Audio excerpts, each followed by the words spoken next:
Hey, good evening, everyone, and welcome to the National Humanities Center Humanities in Class webinar series. Tonight's episode is titled Energizing the Past, and I'm joined by Christopher Jones, who's an associate professor in the School of Historical, Philosophical, and Religious Studies at Arizona State University. Today is September the 14th. My name is Andy Mink. I'm the Vice President of Education at the National Humanities Center, and I want to thank all of you for joining us tonight on behalf of my team, Jira, Mike, and Meredith. It's a pleasure to see so many of you in the room, particularly our colleagues and friends out in California who have a big election day today, both for the state and for the country. I hope that you had a chance to get out and vote one way or the other. In particular, I want to say hey and welcome Vanessa. Vanessa is joining us tonight from the Justice Street Academy Charter School. I appreciate her being here, as well as Holly, who's also in Los Angeles. Jacqueline is joining us tonight from the Mesa Community College, and Melissa from Milwaukee Public Schools. Rima, it's always good to see you. Thank you for joining us from Ann Arbor and the University of Michigan. I appreciate your support of the digital library as well as attending tonight's session. And hey, I got to say hi to Anna in Durham, not too far from me. Anna's joining us for the session tonight. The National Humanities Center was founded in 1978 and continues to be the world's only fully independent nonprofit research center in the humanities. And I can tell you one of the ways that we've seen the disciplines of the humanities evolve and change in the last, let's say, 10 years or so has been a very strong connection between disciplines, a very strong interdisciplinary feature and focus on some of these big, compelling topics. Several years ago, we hosted as our annual conference a series of events and speakers and activities and workshops around environmental humanities. And it's really rewarding to see fellows who are selected and come to spend time with us to help us understand how the humanities itself can address issues like climate change and issues like energy and power policy. It's really an emerging field and a body of scholarship, and I'm really pleased that we're able to address that tonight. I can say from my own perspective, and actually for my own children, my daughter's 21, my son's 18, they are very invested and involved in maintaining and being stewards of our planet and the resources that we have privileged to have at our disposal, pun intended. So I suspect that many of the students that you teach will equally be interested in not just the science behind the environment, but the humanities, the language, the ways we understand that intricate and complicated relationship between humans and physical landscape. You can find a lot of resources on the environmental humanities in the Humanities in Class digital library. Of course, all of you have library cards, and I would encourage you to go and use it as a card catalog to find some of the resources that might take some of these complicated issues to your classroom. That includes joining the webinar series group, and this is where you'll find not just the resources that have been pulled together by the professor and by our TA tonight for use in this webinar, but you'll also be able to find the recordings after this webinar is completed, as well as the PowerPoint that you'll view tonight. I would encourage you to take a look at those and think of ways that you can apply them in your classroom. Certainly our goal is to educate you as educators, but we also want to make sure that we have a direct impact on your teaching and your instruction and your curriculum planning. I mentioned interdisciplinary connections, and as I scanned through the webinar series for the year, I realized and noticed that there are quite a few speakers who will be bringing forth several different disciplines as they approach their topic. That includes Wendy Klein, who will join us in just a few weeks to discuss her work as a medical historian on eugenics. It also includes Mickey Brock, who's an associate professor of history at Washington and Lee University in Virginia. But she'll actually be working with us on how to teach supernatural stories and narratives and the ways in which those narratives have embedded themselves in the American psyche. Of course, this is intended to be just a few days before Halloween. Later in the fall, Dale Mayridge will join us from Columbia University. Dale is a wonderful photo documentarian who has done much of his work in the COVID landscape of America, traveling and interviewing and taking photographs of everyday people and everyday communities. And he'll compare that work with similar work that was done in the 1920s and 30s. And then later, almost at the end of our fall semester, we'll be joined by Ed Ayers from University of Richmond, one of the original digital humanists, as he shares his work using geospatial thinking and geography to better understand the American South. All of these events are free, of course. I would encourage you to share them with your colleagues. They do earn you 5 professional development credits, or you might be interested in our online courses, which will earn as many as 5 webinars. While we did open our online course catalog this past week, actually just a few days ago, we are accepting registrations for at least the next 7 days. We drip feed the material, so it's about 5 hours of work per week, and we would love to have you join us for any of the topics that seem to be relevant and important for what you're teaching. I want to take a moment and thank the 2021-22 Teacher Advisory Council. These 21 educators ranging from the elementary grades all the way up to university level have really been wonderful colleagues to get to know in the last month. They contribute a lot to the work that we do, and I appreciate their both participation and contributions to the Humanities Center and our education programs. Finally, as a reminder, tonight's webinar will be an audio-based and PowerPoint anchored webinar. That means you can't see us, but you can hear us. It means we can't hear you, but we can read what you have to say. And I would strongly encourage you to use the audience chat box to chatter with each other and share resources and reflect on what Professor Jones will be sharing. If you'd like to submit a question that's more formal, please drop that into the Ask Professor Jones tab. And as the moderator, I'll bring that forward when the time is right and the pace seems to be good for that kind of clarification. I'd also encourage you to check out those tabs for more information about Chris and his work, as well as any kind of help desk you might need during this live event. Almost always, I hate to say it, I wish it were more sophisticated than this. Almost always, if you're having a major issue, simply close your window, log back in, and it seems to kickstart things that will not disrupt us, and it will not disrupt the counter that's keeping track of your attendance. So once again, you have joined us for the Humanities in Class webinar series episode titled Energizing the Past. I'm joined by Chris Jones, who's an associate professor at Arizona State. You can see his Twitter handle there as Energy Historian. I also want to welcome Stacy Christensen. Stacy's a teacher at Horizon Elementary School in Boise, Idaho. Stacy is one of our TAC members this year, and as our TA tonight, she'll be dropping thoughts and links in the chat box. She also curated some really great resources that will help you explore lessons and curriculum planning as you take the knowledge from tonight back into to your classroom. So, Chris, you're over there in Arizona. How are you? Can you hear me? Yeah, I can hear you just fine. There you are. Thanks so much. I really appreciate you joining us, and I'm going to hand over the reins to the slides to you. But before we do, I've got a quick question for you. Go for it. Hey, Chris, do you drive a hybrid? What kind of car do you drive? So I put this in the chat as it went by. It's very funny timing. I drove a Nissan Leaf home from the dealership today.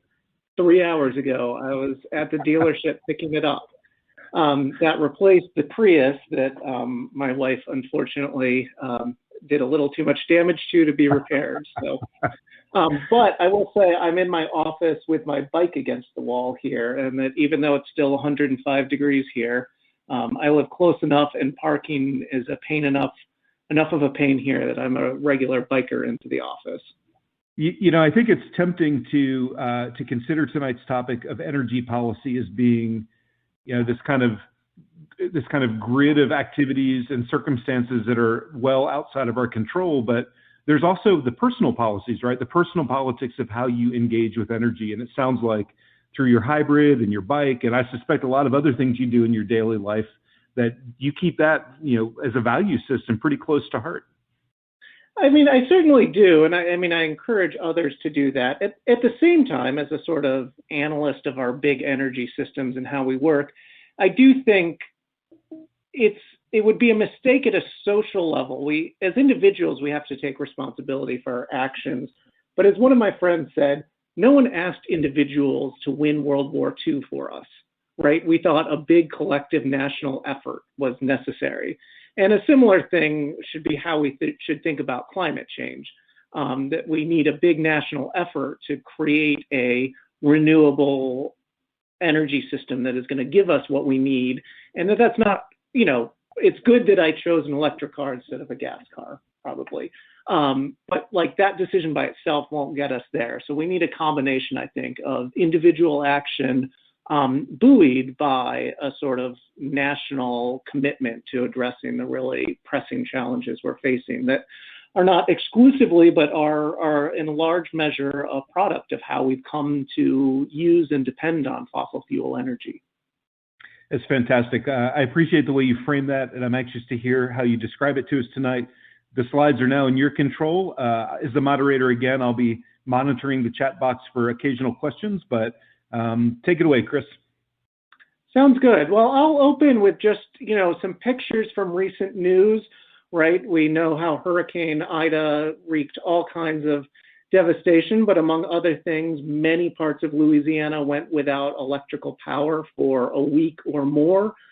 As always, when there's electrical power outages, these don't affect everyone equally, but like the elderly who depend on medical equipment that needs to be plugged in suffer more. Those with disabilities suffer more from it. So, at one level, a blackout is something we might all experience, but its effects hit certain parts of the population more. Obviously, very recently, we've seen the U.S. backing out of Afghanistan. Afghanistan is not necessarily a war that was all about oil, but it doesn't take much of a connection to the U.S.'s forever wars in the Middle East to think about how much of the foreign policy of this country is dictated on looking to secure, easy, and reliable access to oil from the Middle East and a lot of the problems that has come about. If we go back to this winter, there was obviously the enormous outrage in Texas over the blackouts that accompanied some severe winter storms. And due to some regulatory changes in electricity pricing, there were consumers with electrical bills exceeding $10,000. And in some ways, those were the lucky ones who could even get any power at all. And I totally wasn't even thinking about this clearly enough, but I mentioned this in the chat. The whole California recall election is a direct echo of what happened 18 years ago. And Gray Davis's fall was not COVID. It was actually a botched restructuring of the electrical system that caused rolling blackouts and high electrical prices and the perception of an anemic response. So in many ways, the sort of proving of the recall model was linked to that event. I feel like I'm going to give you later in this talk a lot of the very specific work I've done on the history of fossil fuels and how we've gotten to that. But I do want to be a little bit of a spokesman, if I may, for a broader field of energy humanities that's sort of broadly interested in some really big questions about how do people in societies get and use energy. And beyond that, to think about it not just as kilowatt hours consumed or gallons of gas or efficiency on a vehicle, but what are the ways in which we rebuild our societies and our worlds around the energy we get? Who does it benefit? Who does it leave out? How does it change the fabric and patterns of daily life? So in looking at this, right, there's been a long history of energy humanities in some ways. You could go back to the muckraking journalist Ida Tarbell in the early 20th century writing about the evils of John D. Rockefeller and the Standard Oil Trust and what it did and its sort of corruption.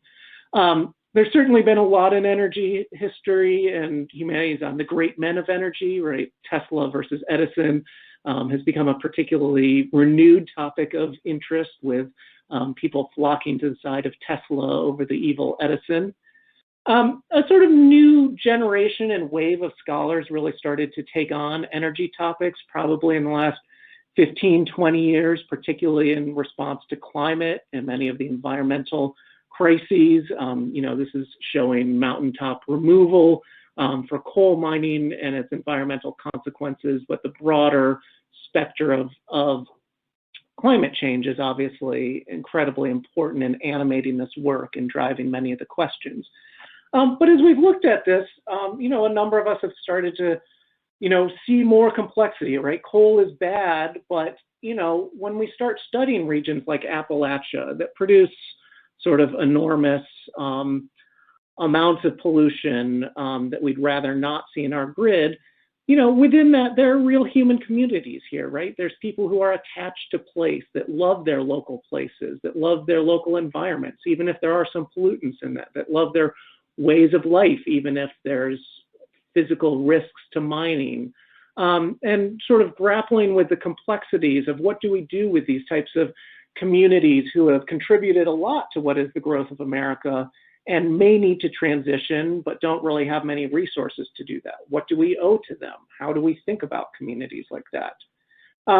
I like to think about how a lot of even like religion is touched by energy, right? A major part of new forms of religion right now are mega churches with these huge parking lots where people drive 25, 40 miles to go to a particular church, right? A lot of religion used to be you went to whatever church was within walking distance, and it created different forms of community. Driving a car to a huge church has a different experience of religion and makes things possible in a different way. I think a lot of people in energy humanities are interested in new ways we live, right? Any of you who saw Downton Abbey may have remembered the scene where the Dowager Countess comes into Downton Abbey and they've installed electric lights, and she has to shield herself from the hideous glare of this new light. And this is, of course, a sort of humorous example, but it gets to the ways that when energy comes into our homes, it's affecting the domesticity of our lives, the sort of places we ostensibly feel safe, how we spend our time there. For those of you who are teachers, you can certainly get your students to understand that energy is intimately connected to what romance looks like now, right? That new forms of communication, digital technology, sexting, I think a lot of the surveys show that how people are meeting people is increasingly online. How youth are interacting is a lot more online, and of course this has consequences for social media presences, for how youth experience the world. But without doubt, what dating looks like and what sort of romance looks like for youth is totally different in this particular era. And in some ways I was debating whether this slide should be titled New Forms of Racism or Old Forms of Racism, right? I mean, energy reflects our persistent patterns. So this is an image from Cancer Alley in Louisiana, where there's a concentration of oil refineries in predominantly African-American communities where cancer rates are off the charts. And there's been all kinds of efforts to hide that data, to obfuscate that data, to avoid responsibility for it. And it stands as a real lesson about how many of the harms of our energy systems are disproportionately shouldered by communities that have less political and economic power. And energy is also very much linked to how gender roles get made and unmade, right? There was a big sort of push that in some sense Rosie the Riveter was more possible perhaps in factories that were now electrified and had machines where physical brawn was perhaps not as essential as it might have been 50 years ago, allowing women to enter the workforce in a different way. And this is a sort of contested whether it's actually true that was necessary, but it was part of the narrative of the time. On the other hand, it's probably a little too small to really read. The image on the right is an advertisement for a new electric stove from Westinghouse, and it's talking about the electric stove being an invisible servant. And I love this photo. I don't know if you can see well enough, but it's a sort of hoity-toity fancy lady talking about having an invisible servant that's very reliable while her domestic servant is in the background, presumably overhearing how unimportant she is. But one of the consequences of electric devices for the home is that in some ways, women had labor-saving devices that then actually raised the expectations for how often they cleaned, how often they cooked. It made it less likely that a woman would have domestic help to support her. It made it less likely she would send out the laundry to do it and instead do it at home. And so when you actually do time studies of what women's lives were like in the home before and after electric appliances, they're working just as much, just in very different ways. And so all of these are kind of broad ways that energy humanists are looking at a wide range of issues. What I'm going to sort of transition to and tell you a few different parts about some of my own research. I'll apologize in advance that I'm not as quite imaginative of a historian to sort of cover the full range of the human experience, and you won't hear any more about dating in this talk, I don't think, anymore, and how it was changed by Cole.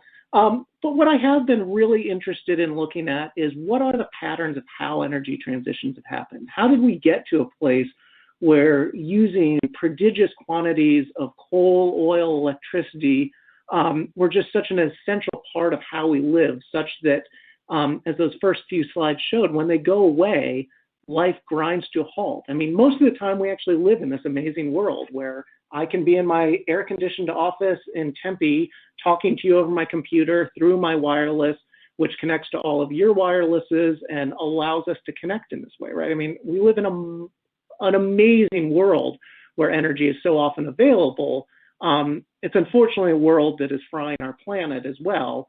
And so kind of coming to grips with how we got to do that, how we came about, is where I've spent a lot of my time, and that's what I'll probably transition to here, to tell you a few things about that. But maybe this would be a good time to take a question or two. I don't know if we have them. I'm not monitoring the chat here, so I'll rely on Stacy and Andy. Thanks, Chris. And again, I will encourage everyone in the audience, if you have specific questions, to drop them in the Ask Professor Jones tab, and they'll come directly to me and I'll bring them forward. Chris, before we move on, though, I wonder if you can talk a little bit more about the ways that environmental work, which is assumed often to be in the sciences, and the humanities work together. I guess I'm wondering, in your own particular professional persona, who do you hang out with? Do you hang out with the humanists? Do you go to the STEM conferences? Like, where do you slide into this academic sort of disciplinary tracks that we often live in? Yeah, it's a good question. I mean, I really aim my communication at as wide of an audience as can be the case. And I was lucky early on in my career. I had an interdisciplinary postdoc at a Center for the Environment at Harvard, where it was, I'd done my graduate work all around historians, and I could talk to you endlessly, even about the differences between history of science and history of technology, let alone between that and American history. And I go to this place where I'm basically the token historian and the token humanist. And so quickly I'm with physicists and economists and biologists. And I realize they certainly don't care at all about the sort of internal squabbles within history. And I've really enjoyed being in that space. And my role, I see it very much as looking carefully at the past. And I think one of the things that historians do is look at the past and not see it as inevitable, but see it as a set of contingent choices that were made at particular times for particular reasons, that have made our world seem natural and inevitable that it would be this way, but really weren't. And I think that historians really have a role in those broader conversations. And I've been able to get a little bit of traction with others in hearing this to sort of learn new things about how did these, so many people are talking about energy transitions. And I actually think looking at them from the past tells us things about them we couldn't know. And so I very much enjoy being in conversation with those people. And I try to do that through popular writing as well. That's, I know most people don't have time to pick up a 300-page book and read it as much as I wish they would. So I try and work on writing shorter pieces that can get to more audiences. That's fantastic. Thank you for describing that. And to echo your points, I've also found that when we work with sciences or folks in the science fields, the hard fields, that they often are craving this kind of humanistic worldview to help understand the why behind many of these things. That's a great transition. Why don't we continue, and I'll collect questions as we go. Perfect. That sounds great. So I'm going to tell you three of the things I found, and actually to Andy's questions, one of the things I learned quickly, historians don't talk about their findings. We talk about the past and what we've discovered, but scientists do talk about their findings. And so I quickly learned that I should adopt that language and talk in the language of findings, because it's how more people connect. And so I want to tell you about three different findings. I'll make each of those a section where, we can talk in the middle or at the end of them. And so one of the big things I've found and argued is that transport is a really underappreciated driver of energy transitions.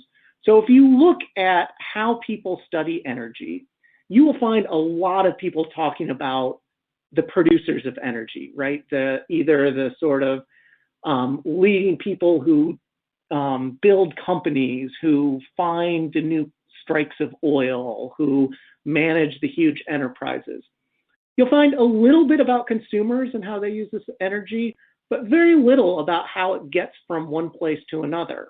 And as I began thinking about this, it just struck me that there's this enormous separation of sites of energy production from where it is consumed, and I wanted to explore that some more. The book that I wrote focuses on the American mid-Atlantic. It did this partly for convenience. I did my graduate work in Philadelphia, and it's always helpful to study the place where you are.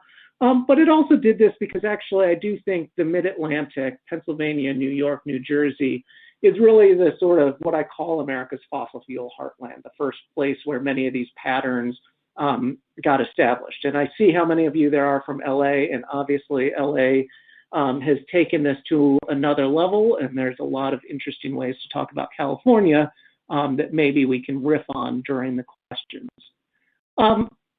So part of this started with looking at the oil regions in western Pennsylvania, the anthracite regions in eastern Pennsylvania, and the falling waters of the Susquehanna River. And all of these are not where many people live. And I compounded this with another observation, which is that it's actually really easy to produce energy, certainly at its early levels.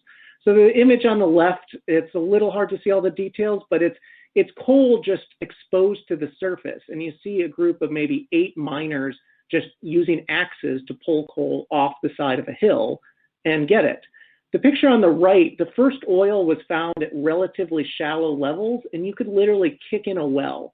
So there's a tree bent over there, and there's 3 different men around a rope, and they've got their foot in that rope, and someone's guiding a drill into a hole, and they're literally kicking it in. The power for the drill comes from them kicking down on it. And so this just sort of captures that you could make energy, but having that energy in the middle of nowhere where no one lives doesn't do you or anyone else much good at all. And so world historically speaking, if we take a really broad perspective, you have 2 options. One is to move people to the site where energy is. And actually through most of world history, this is what people have done. People have founded towns at places where there were waterfalls. They've moved industry to places where it is. This is an image of the famous Lowell textile mills built in the early 19th century outside of Boston. They wanted to do a lot of textile production. That was the sort of early industrial. And the best place with enough power to do it was Falls on the Merrimack River, about 20 to 25 miles from Boston. And so they moved this enormous factory to that site and then imported workers, largely the unmarried daughters of local farmers, to work for a few years at the factory before moving on. And it's a sort of famous case in American history, and it worked to produce some goods, but it had some major costs. Labor was more expensive, you had to ship goods further, and it was challenging in many ways. And so the other option that really begins with this period is to move the energy to people. But doing this is really hard and requires infrastructure.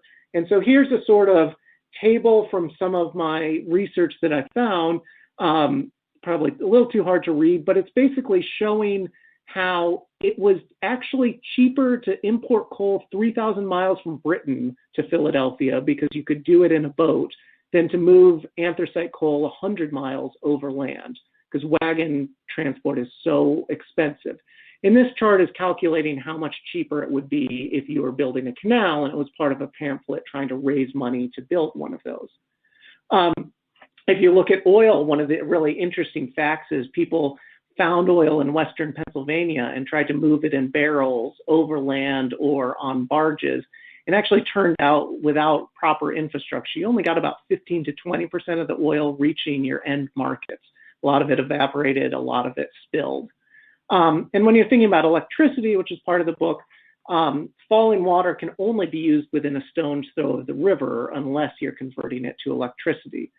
And so the consequence of that is that you have decentralized rural industries. You have iron forges off in distant forests, things like the Lowell textile mills, and you don't get the synergies that we ultimately see happen in America's urbanized industrial development during the 19th century. This is a painful slide for me because basically what it's saying is they did build infrastructure. And a huge amount of my book is they built infrastructure, and it was hard, and there were technical challenges. There was backbreaking labor. There were all kinds of cool stories, like the guys who built the canals. They were like thigh deep in water most of the time, so they had special boots where they cut out the hole in the toe so that when you got out of the water, finally the water would actually drain out. There's stories of industrial sabotage and stuff like this. So I just have to make a little plea. If you like the building of infrastructure, you'll like some of the stories in the book. But since our time is limited, I have to say, despite all these challenges, infrastructure was built, and it turned out to have enormous economies of scale. And so in the case of coal, they built canals. In the case of oil, they built pipelines. And with electricity, they built transmission wires. And the differences were just enormous in the costs that it had to deliver and the quantity with which you could do that. And I'll go back to some of this data a little later. The specific numbers are much less important than it made an enormous difference. And what it ended up doing was actually creating a whole different pattern of potential industrialized development. And so one of the things, I took this great class in business history in Philadelphia, and at one point, our professor took us out to one of these corners in Philadelphia and showed us how on this corner there was a tobacco store. On this corner, or a tobacco manufacturer. On this corner, there was a company that made paper, including the paper that wrapped the tobacco into the cigars. And on the other corner was the factory that made the boxes that were shipped in. And right when you get all of these sort of enterprises next to one another working together, you get these opportunities for industrialization to really take off the way it did, right? You get skilled workers next to each other. You get them interacting at taverns after work, sharing the latest technology. But all of this is predicated on solving the transport bottleneck of energy. And again, this is a new thing that happens in the 19th century. Before that time, when people wanted to do energy intensive operations, they moved people to where that energy was. And a very big shift was moving energy to where people could be in cities and seeing new forms of industrialized growth emerge around that. So the first big point is just transport seems like a straightforward matter, but it actually was a lot more complex at the time and really mattered there. And let me pause Andy to ask if we've got questions coming up or anything in the chat. You know, we have a lot of conversation. I think at this point, let's keep moving a little bit further, and then I'll give you the give you the signal when it's time to pause. All right. Well, I'm going to deepen then our take on energy with a second point. And this is another finding that I think has really mattered and speaks to the policy relevance of this project, which is that the dominant pattern of U.S. energy history is that supply drives demand. And there's kind of been an implicit assumption that people look to find new energy sources because we are running out of the old ones, or things weren't working, or there was some existing problem. And actually, when you look at it, American history is really a series of energy accretions rather than transitions. By accretion, I mean the adding on of new energy sources. And it's often been done with far too much production, which actually lowers prices more than producers want. And oversupply has often been a really big issue.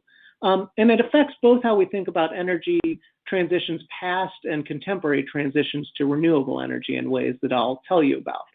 Part of this happens when we actually take the consumer experience seriously and realize that for many people, new energy sources are expensive, unreliable, hard to use, right? I mean, electricity is this like dynamic electric force that shocks people, that can light things on fires. And you're telling me I should put wires in my house that will be coursing with energy and could burn it down if something happens wrong, right? That doesn't appeal immensely. The early history of oil was largely for illuminating oil. It's actually kerosene. The first strike of American oil is 1859. The internal combustion engine is a product of the 1890s.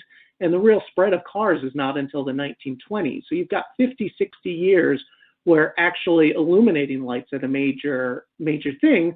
Turns out kerosene, when manufactured and refined incorrectly, blows up, and there's thousands of people who die a year from exploding kerosene lamps.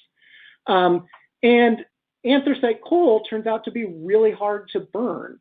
And I'll tell you a little more about this. One of the favorite sources I found during my research is I was actually looking at this house servants directory, right? And this 300-page pamphlet with things like, what's the right chemical to use to shine the brass buttons in your master's suit jackets, or what's the best way to launder these clothes, or all kinds of advice. And it contains 15 pages on how you light an anthracite coal fire. Now, very little bit of background here. I'm saying anthracite coal. This is a somewhat technical term. Coal is divided into different categories based on how much carbon it has. So it ranges from lignite to semi-bituminous to bituminous to anthracite. And as you go up that chain, you have a higher level of carbon. And the higher level of carbon means it burns hotter and cleaner, but it's harder to get alight. So if you have a piece of bituminous and you've got a wood burning fire and you toss that chunk of bituminous coal into the fire, it will light up, usually. Anthracite coal, because it has so few gases and volatile elements, will not. And so to burn anthracite, you need a couple things. One, you need to buy a stove.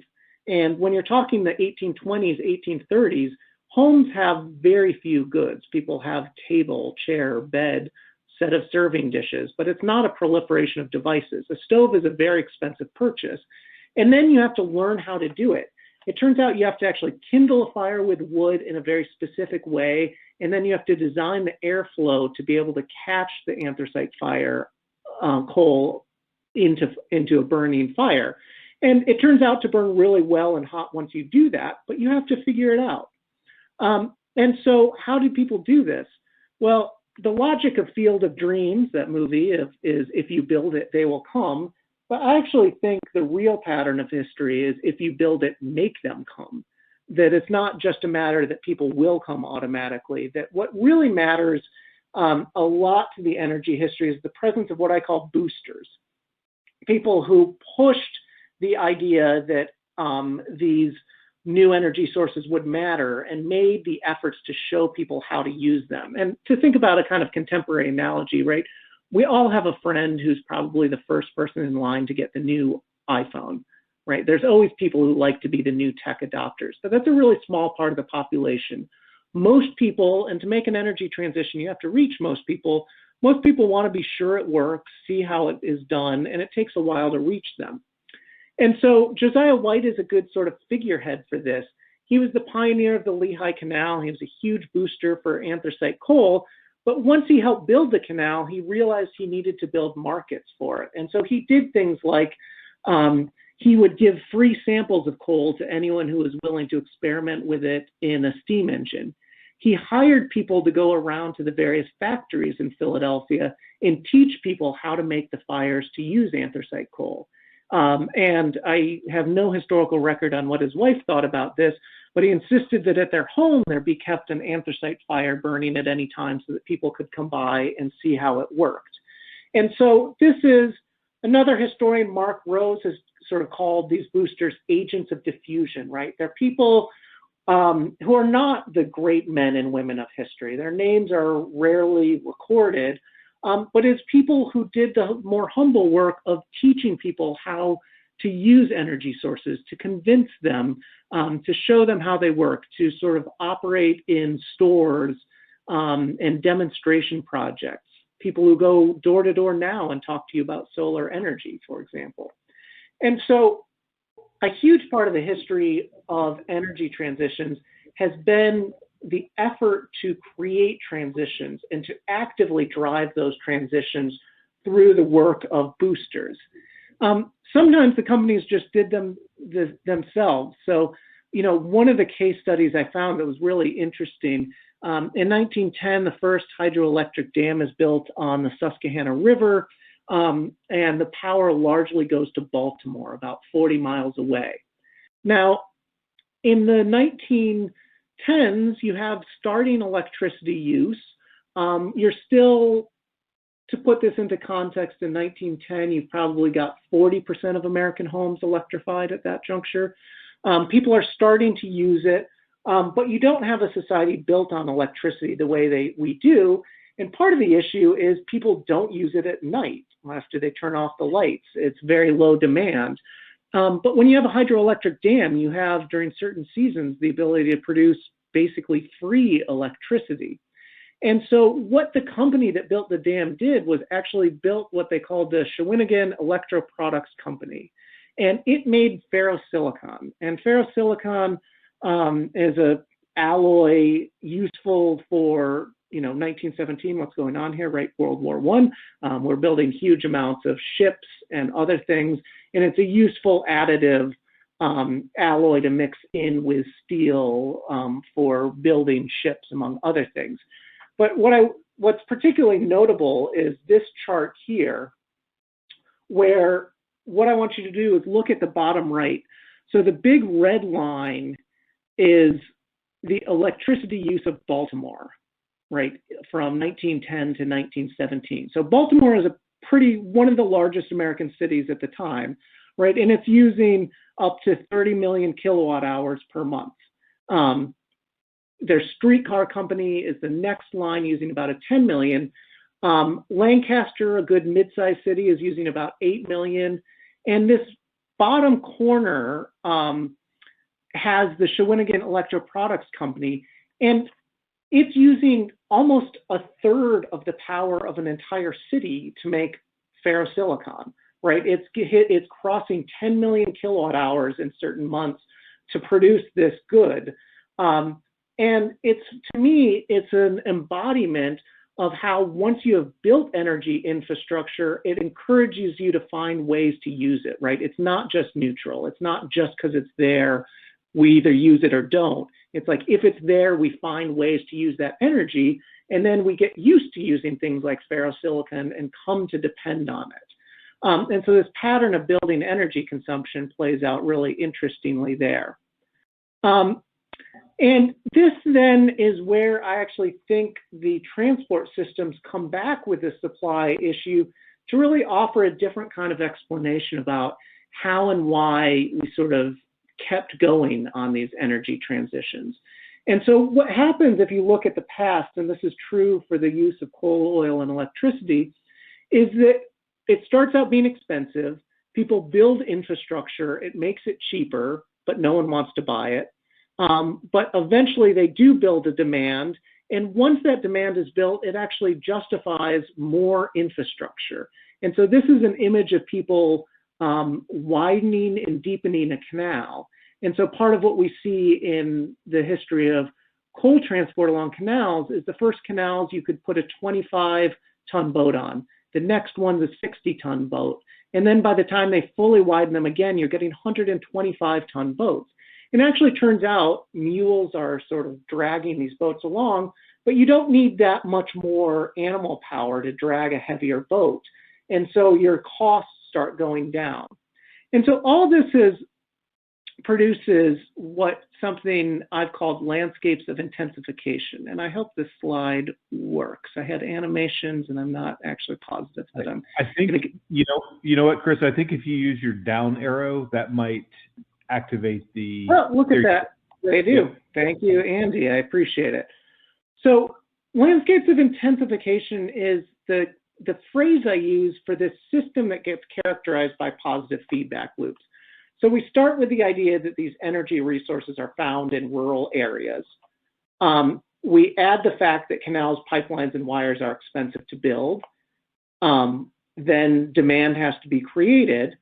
And that, in fact, it's the owners of transport systems more than anyone else who are incentivized to be the energy boosters and hire those agents of diffusion, because they have sunk a huge amount of costs into building these infrastructure devices. And only with the use of that energy will it matter. And once they're successful and consumers do increase their demand as they become familiar with the new products, it justifies an expansion of the transport networks which in turn increases demand and sustains those transitions. And so to give a sort of example of this, here's some calculations I did on the shipments of anthracite coal, the shipment costs per ton, and the price that it is in Philadelphia.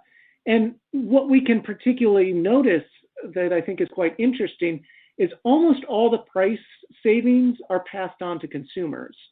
And so for consumers, the effect of cheaper transport is cheaper coal, and it drives an increase. And so those shipment costs per ton going down each represent a widening and deepening of a canal so that bigger boats can actually go along them and sort of get some economies of scale that way.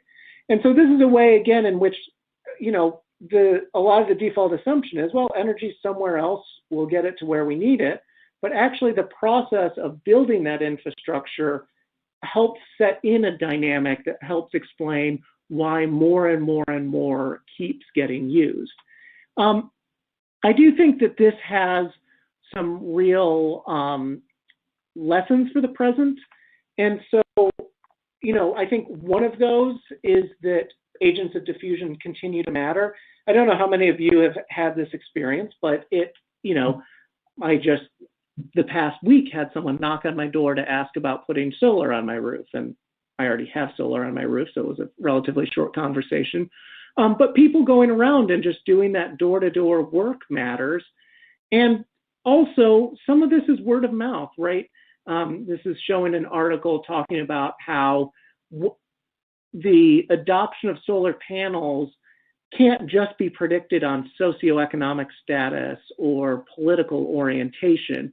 It actually turns out there are similar communities with similar socioeconomic levels, political leanings, and in some solar is really widespread, and some it's not. And part of it is just people seeing it and seeing it works, right? I mean, I don't know how many of you have had the experience. I'm not sure if I'm going to get an electric car, but my friend has a Tesla and let me drive it. And that experience of test driving your friend's car and hearing that it's worked for them for 6 months without stranding them on the side of the road, right? That goes a long way towards helping people feel comfortable with energy transitions. And the other really big point that I think that matters for this for the present is people have often say, why should we do renewable energy when our existing sources work and they're better?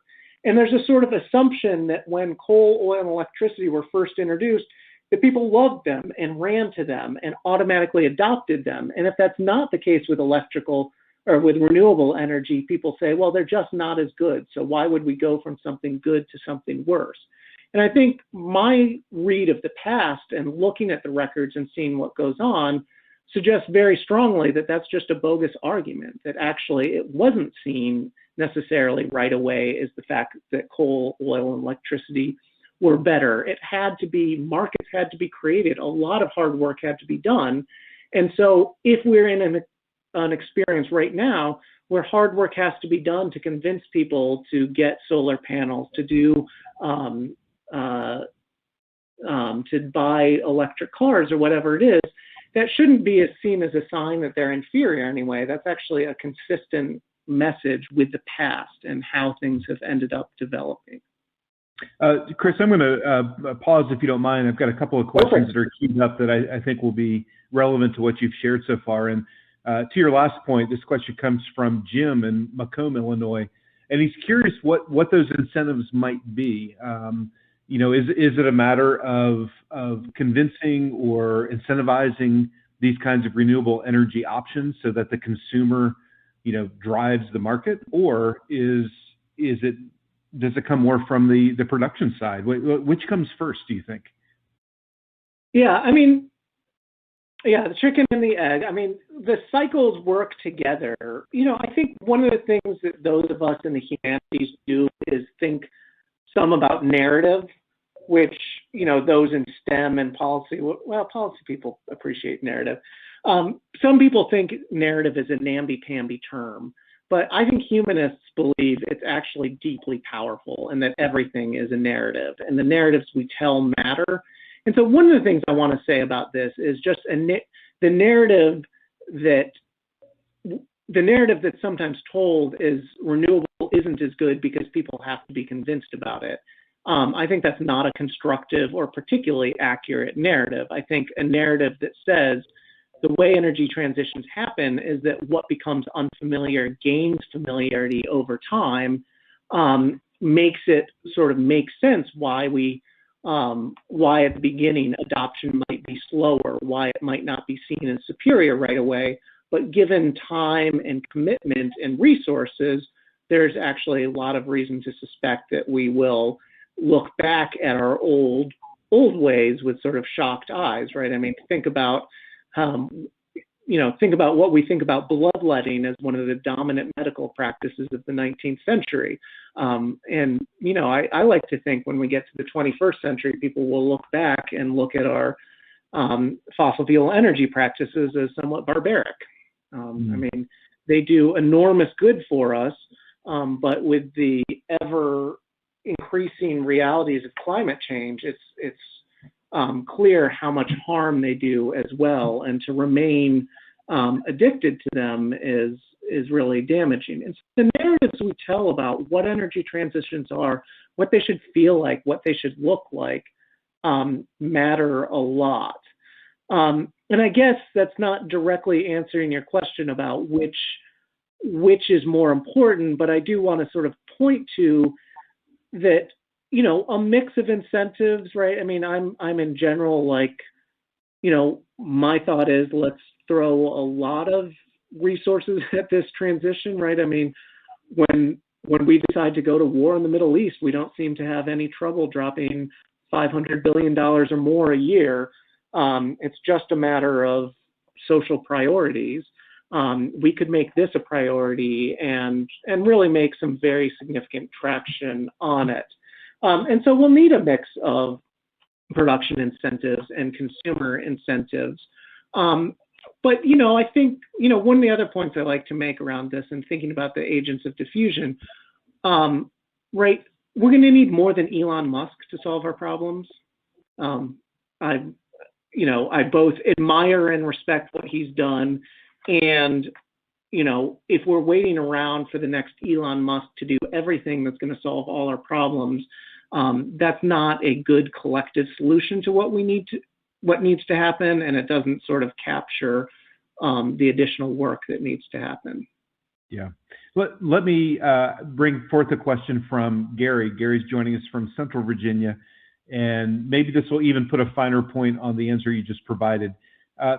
Talk to us a little bit more about narrative, and maybe do so from a regional or geographic perspective. The narrative of energy in the Mid-Atlantic, where I'm from, or West Virginia, is much different than that in the West, or the Midwest, for example, the Rust Belt. How do these narratives shift and evolve across the American landscape? Yeah, I think that's a super great question, and I think one of the increasingly, I do think regions are the proper unit of study for energy transitions, and they can be defined somewhat differently, but it did make a lot of sense to think about the Mid-Atlantic here. I've spent, I've lived 8 years of the last, I've lived 8 years in California, so I've thought about Californian energy history, and its patterns really are quite different, and a story would be different there. And you certainly, one of the things that you particularly note is what kind of energy sources are dominant and go along with that. So in the Mid-Atlantic, and this goes back for those who joined early, and I sort of suggested you could play Allentown, which actually will show up in my slides here in a minute. And it's a plaintive song about the decline of a coal, of a steel town created by coal, created by the energy infrastructure in ways that I'll talk about a little more in a minute.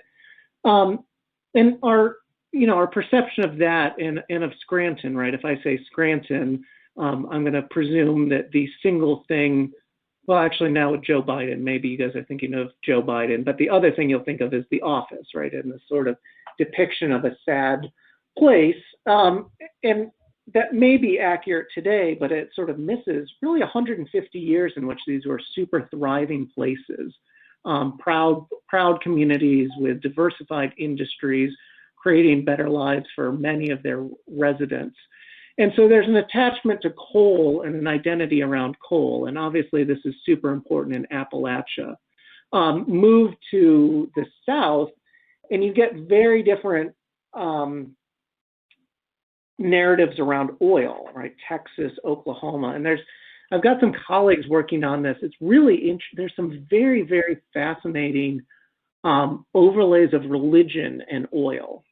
And I wish I could do justice to their work really quickly, but to give a hint of this, the searching for oil is a random process. You can scan the grounds, you can look for signs, but there's still just an element of randomness and luck to it. And this has been linked actually to particular forms of religious experience and of sort of notions of a capricious God, where oil and God, and more than just the mega churches, kind of in the example I gave, get brought together. And so I guess this is just to say, I think the question is right on, that those narratives really do matter and shift where one is. Having done the Mid-Atlantic more, one of the things and narratives that I would like to push and have done a little work on is to suggest that actually in this renewable energy transition, which more than anything has to get away from coal, that we do owe a debt to coal communities. That, one of the things, I don't think I have this anywhere in here, I began this project studying oil because the default assumption when most people think about energy is that oil is the most important energy source.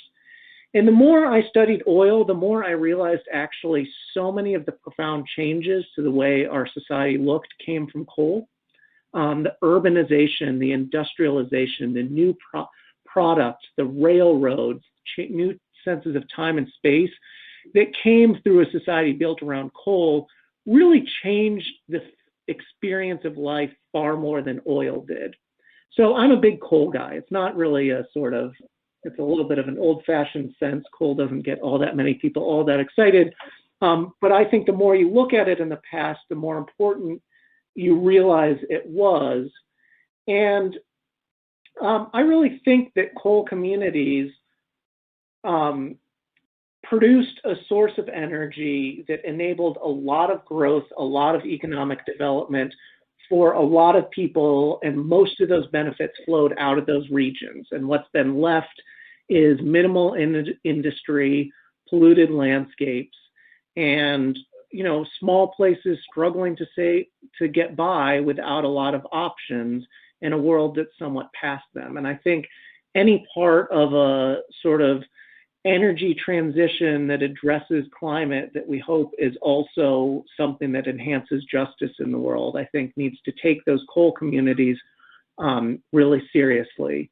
As a sort of, and it's actually true in Arizona, there's just a big event that the Navajo Generating Station was the biggest coal plant west of the Mississippi, and it was taken offline a couple years ago. And it's a huge climate win. It's a good local environment win, but for the Navajo people, who Lord knows the United States has not been kind to along most of the time, this was one of the major sources of tribal revenue. 25% of the Navajo tribal revenue came from this plant, and 80% of the Hopi budget came from the mining of coal on their lands. And so one of the big things we have to do is figure out how we're going to make a transition that does the things we need to for climate, while also doing right by peoples and groups who've borne a lot of the costs of this.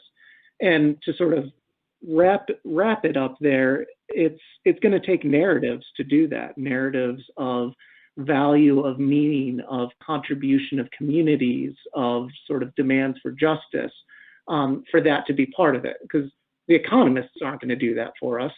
They're just going to say it's an unprofitable industry, shut it down, and profit-seeking individuals should move away from towns that don't have good jobs into bigger cities where there are, blind to the ways that attachments to place, to community, to friends are a deep part of the human experience. That's a great answer. Thank you. One last and I think very quick question before we move on.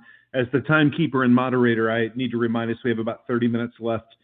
This question comes from Charles, also in Virginia. He's over in Norfolk, and he was recently looking for a 10-gallon bucket of coal so he could use in his as an interpreter for the Virginia State Parks. Couldn't find one. So his question, and I think again this can be answered pretty succinctly, pretty concisely, is when did we go from using coal residentially and commercially to being virtually non-existent other than industry? When did we go from practically everyone burning coal to being hard to find for the average consumer? Yeah, the huge shift on this was World War II. The answer depends regionally, but the major answer for this is those of you who are World War II buffs may remember, Texas was the heart of American oil production and refining. You know, the stuff that was in Kansas and Oklahoma and other places all came down to the Gulf of Mexico through Texas. And the dominant pattern was that would get shipped on tankers up to the East Coast and then sent to Europe. Well, U-boats started picking off those, and the U.S. government basically subsidized a couple huge pipelines from Texas to the eastern seaboard. And in the story of supply driving demand, once the war was over, that suddenly made oil available in much larger quantities, and they started looking for uses to it and targeted the home market for it. So, you know, it obviously took decades to fully go in, but that was the big push. And then when you get to the 1970s and the oil crisis, you sort of get some adjustments on that, also sort of more efforts on efficiency that kind of drive a little bit of that. So great. I think thank you. Broad outlines there. Fantastic. Chris, let's go to move through the back half of your presentation, and we'll pause for questions closer to the end.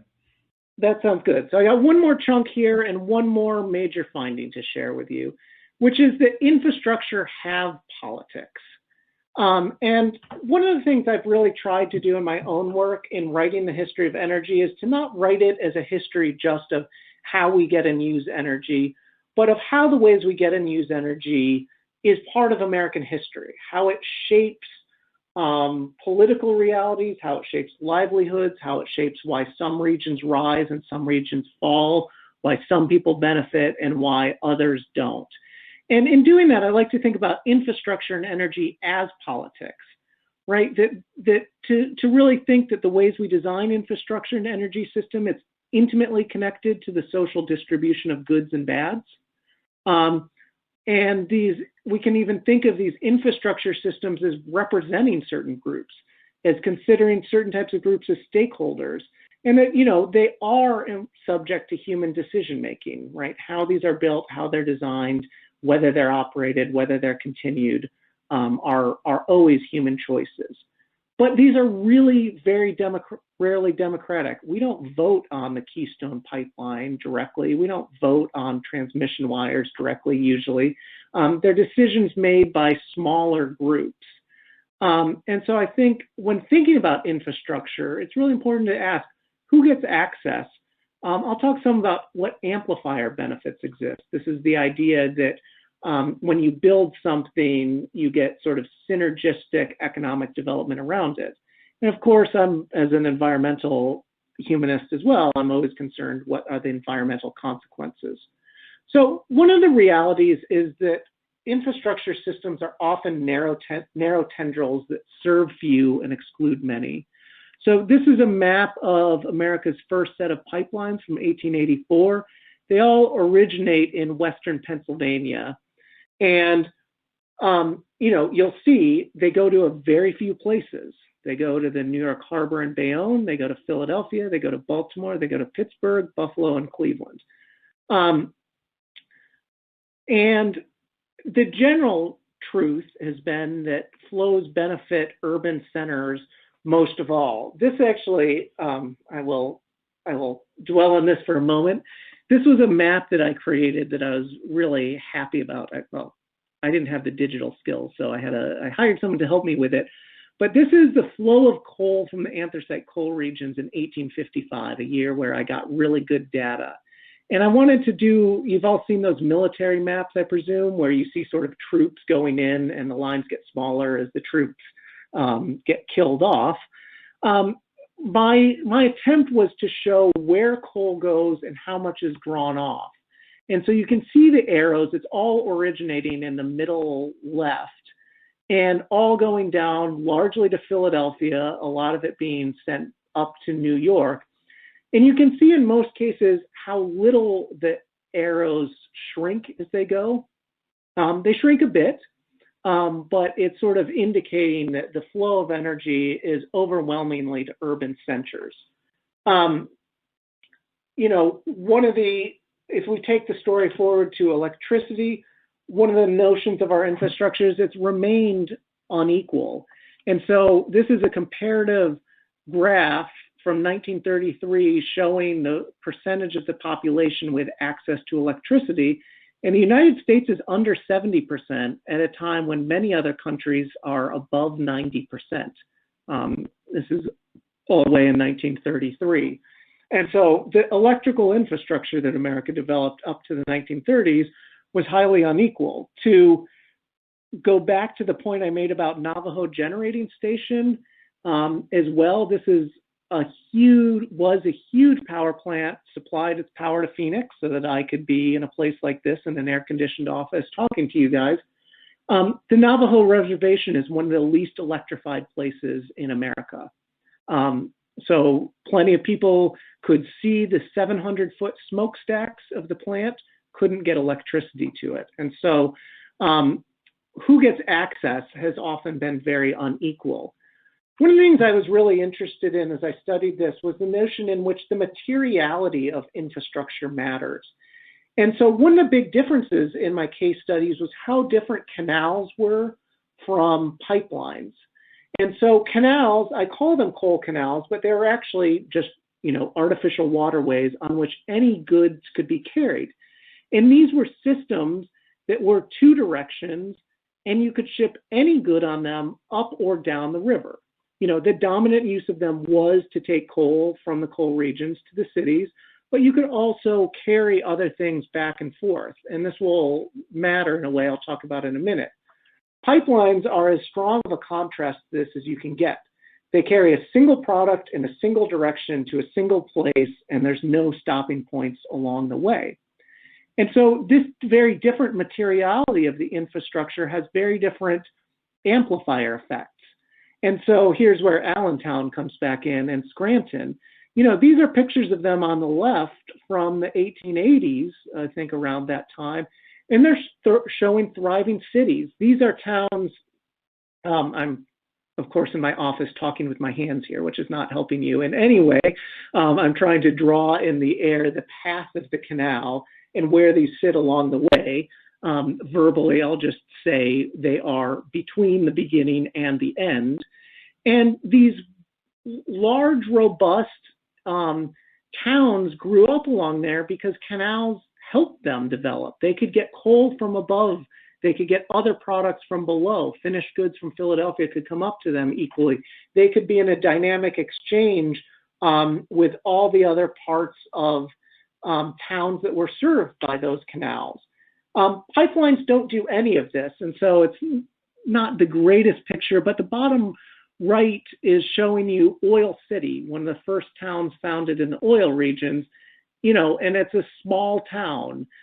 It largely disappears once its oil is tapped, and it has a relatively small life as any kind of, as a boom town for a little while, and then a region abandoned.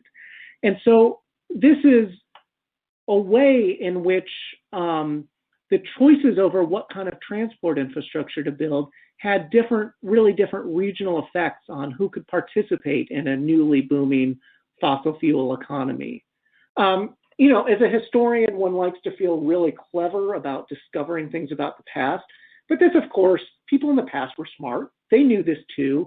And there was a big debate in the early oil industry about whether to sort of push for pipelines or to ship it along railroads, right? To build railroads and ship it in cars, tanker cars. And, at the height of these debates, someone in one of the local newspapers is saying what we want in this section, this region, is to have a means of transportation for articles into the county as well as out of it. And if we built railroads, we'd have a chance of developing a more robust economy, but pipelines don't. Ultimately, it turns out the decisions about railroads versus pipelines largely get made by Rockefeller and his who's based in Cleveland in New York, not in the oil regions themselves, and his interests are in maximizing his savings, and the consideration of these local communities doesn't really factor in. And so the pattern of development in Western Pennsylvania oil regions is profoundly different than in the coal regions. A related question we can ask is what kind of benefits happen along the path? So again, along a coal canal, your benefits are you get access to multiple goods. Canal boats can stop at various places and facilitate a lot of trade.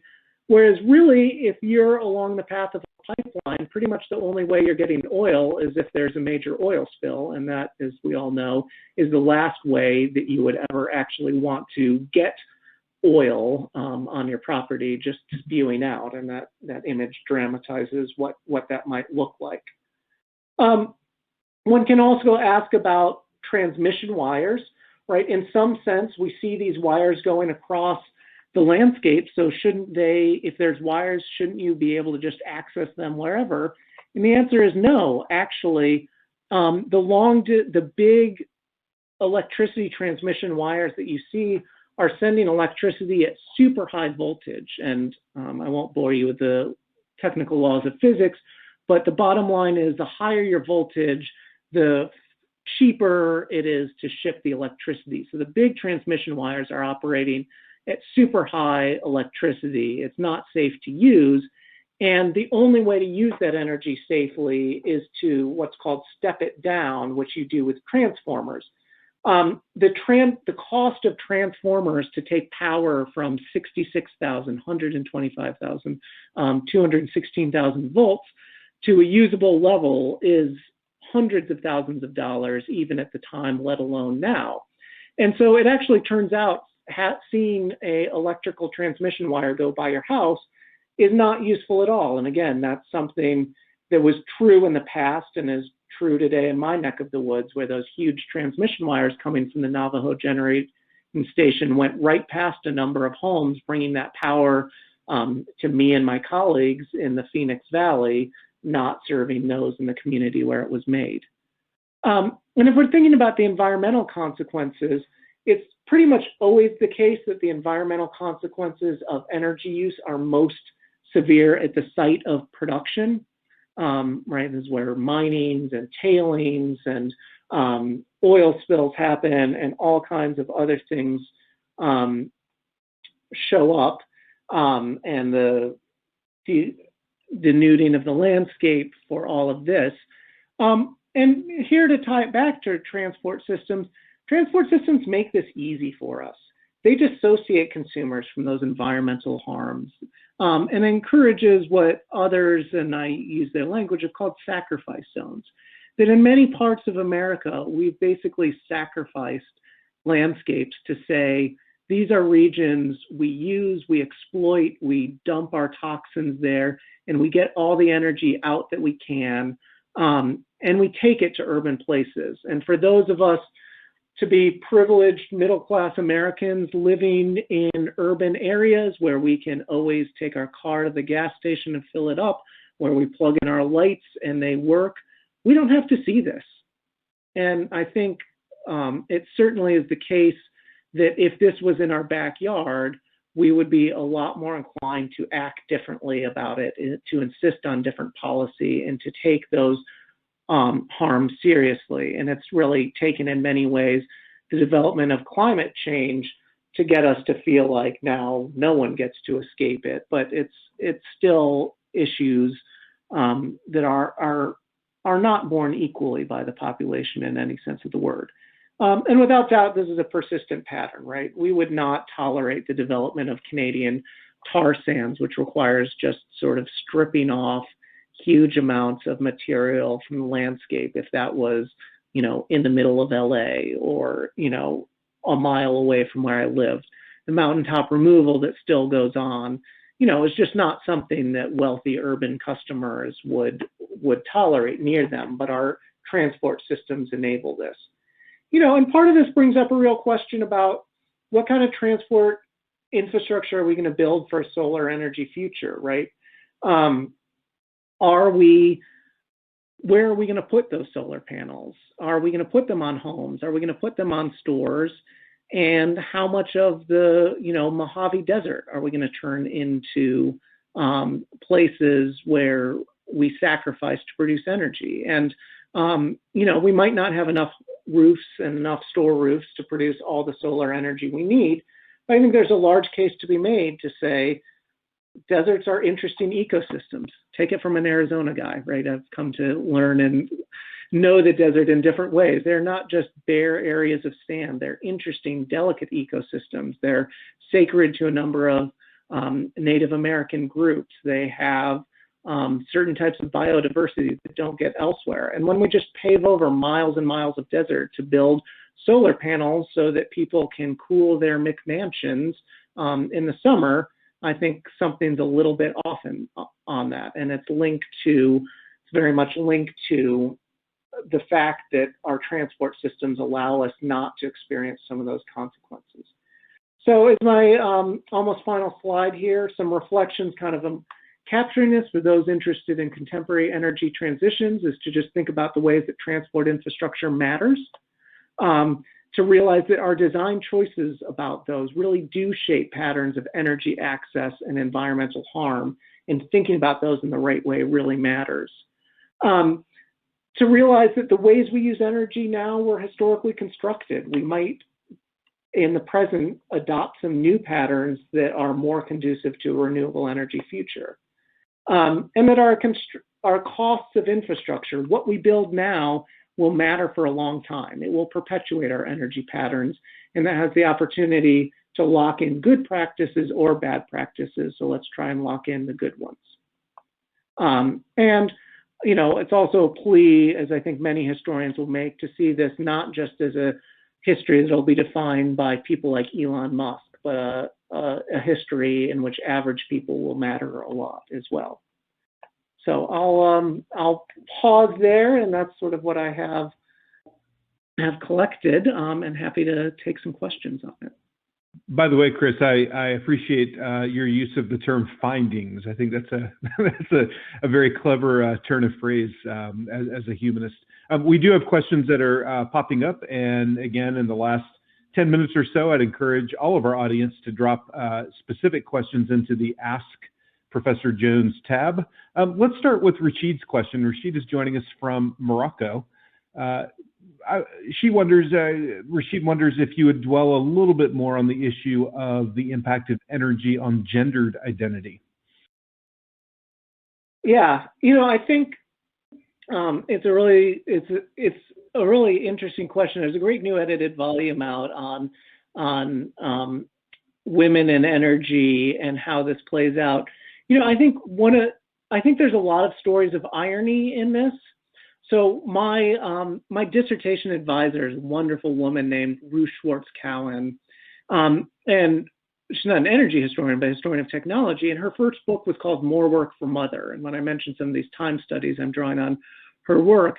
And she basically looked at how the adoption of devices in the household actually had the unintended consequences of having mothers work more. And it was linked to rising expectations for how often you clean. Like, we've all heard the phrase spring cleaning, I think. There actually used to be a spring cleaning where everyone would get together and clean the house. It wasn't a notion that you were expected to be cleaning the house thoroughly every week. The other sort of energy aspect of this is the sort of single biggest thing mothers started doing was being chauffeurs and spending hours a day toting kids around and shopping and other aspects like that. There's also really interesting ways in which energy displaces work, but not equally. So when coal stoves came in, the dominant pattern was heating homes with firewood. And the work of chopping, hauling, splitting, stacking firewood was a major task in the sort of early 19th century home, and that was generally men's work. When they started buying coal, men were saved the work of stacking, hauling, splitting the wood. But for women, it actually turned out having a cast iron stove requires a fair amount of maintenance, of cleaning the ashes, of avoiding rust and other things. And so there might have been a net savings of labor to the household, but it was men who saved a huge amount of effort and women who saved much less. And so there's a lot of history of ironies in how this comes about. And I hope that's sort of helpful as a little tidbit on that. I think it is. Thank you. And similarly, I wonder if you could talk a little bit about the unintended consequences of access because of power. I'll give you an example, and perhaps you can brainstorm some others. In the American South in the mid 20th century, as rural homes became electrified, suddenly whites and blacks both had access to music and radio and records, and suddenly people could hear Elvis Presley, or they could hear African-American musicians that were segregated in terms of where they lived or where they may have traveled. Can you think of other ways that power itself has fundamentally shifted our access to each other in terms of community? Yeah, and one of the things that was really interesting writing this book, I wrote this book with climate change and deep concern for the future of the world and for my young kids about what world we're leaving them for. And it colored my thinking about this. My period is 1820 to 1930, and during that period, people knew the environmental harms that happened in those regions, right? Those sacrifice zones were clear, and people chose not to do things about them. And I think they can be blamed for that. They didn't know about climate. There is, and yet through all of this, for middle-class Americans, this has been a story of uplift. Like, I actually don't think you can tell the story of the profound expansion of the American middle class without the ways that cheap energy enabled it. I think, and we know that in all economic systems, particularly in America, patterns of racism and sexism mean sort of dominant groups benefit more. But you can look at the American past and see a huge expansion in the number of people who have access to the American dream, who have lives of physical comfort and a certain level of material convenience that in many ways, actually, if you go back 400 years, was reserved for royalty.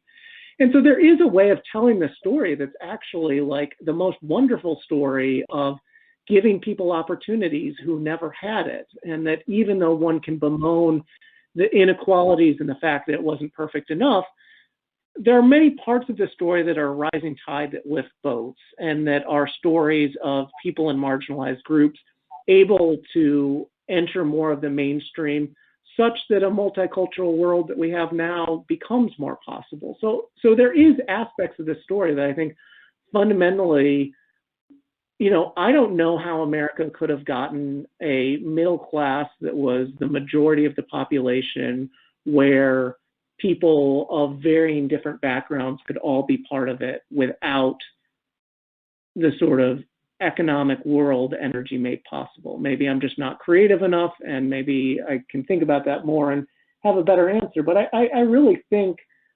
a lot of, and it's, it was easier to talk about this before 2016, right? I mean, when America seemed to be making more racial progress, it's never been good enough, and that we've always fallen short, and we're doing much worse now. But, if you do want to look at the American South in 1900 versus 1960, you'd probably say there's a lot of progress for a lot of people in that. And I think it's not disconnected to this energy story. Yeah, that's an interesting way too to tie narrative into the conversation in the sense that incentivizing or encouraging energy shifts may require that sort of utopian narrative, meaning energy can absolutely rise all boats and look at all the benefits versus trying to avoid the dystopia, trying to avoid the problems. Being able to phrase it in that way might be part of the key. Chris, I've got one last question for you before our time comes to a conclusion. This question comes from Nick. Nick is joining us from Los Angeles Unified School District. And Nick is reminding us that while you've talked about oil, you've talked about coal, you've talked about solar, we haven't talked about nuclear. What are your thoughts about nuclear and whether that threat is justified or how that energy might play into this conversation? Yeah, good question. And I'll answer this without claiming as much sort of deep expertise of direct study. I think the short answer is I'm not a particular nuclear booster. There are two strong cases for nuclear. One is that it's relatively carbon-free, and that matters a lot. And the second is that it provides baseload power. It can provide power all around the day, not just when it's sunny and not just when the wind is blowing. And a huge part of managing the complexity of the electrical grid is managing those fluctuations. That's a huge, huge issue for the renewable energy future that has to be addressed. And having nuclear as part of the grid would help that immensely. The problem is nuclear just remains so expensive to build and takes so long to get online. So if you want a nuclear power plant and you're starting right now, you have no chance of getting any power from it for 10 years.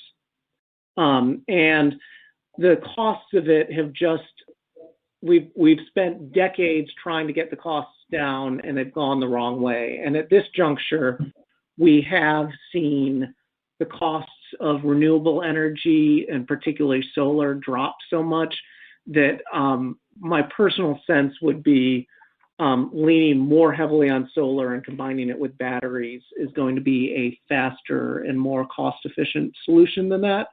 And then you just do have to add to it, as people say, I mean, we have done nuclear safely for a long time, but the costs of getting that wrong are so incredibly enormous that it adds a sort of additional deterrent to the whole process. And so when I look at it, I just see it as being far, far too difficult. Bill Gates is a smart guy. I know he's still trying to get those small nuclear modular reactors going. Maybe he'll do it. It's not where I would cast my lot. Chris, I want to thank you for spending the evening with us. I want to recommend and encourage folks to take a look at your published work, as well as the resources you put in the webinar folder to associate with tonight's session. Hey, Chris, thank you so much for joining us tonight. You guys are welcome. Ton of fun. I really appreciate you taking the time, and just great to hear such interesting questions and see some very interesting things in the chat as well. And I want to thank all of you for attending tonight's session and encourage you to follow the National Humanities Center on our social media feeds for upcoming events and new opportunities. That, of course, does include our webinar series. Our next webinar is scheduled for 2 nights from now, Thursday night this week, September 16th. I'll be joined by Eddie S. Cloud Jr. from Princeton University. He'll be sharing his work on James Baldwin and comparing it and adding commentary to today's America.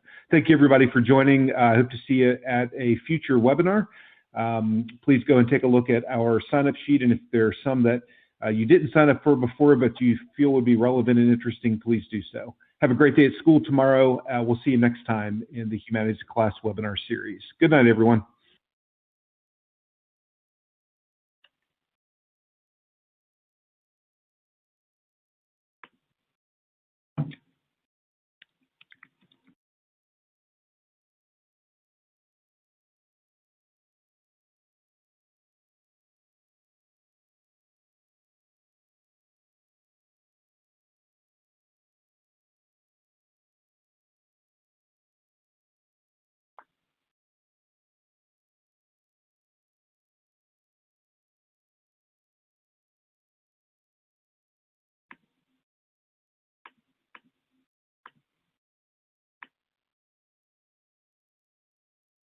All right, Andy, that was a ton of fun, so I appreciate it. And I think I'll sign off here.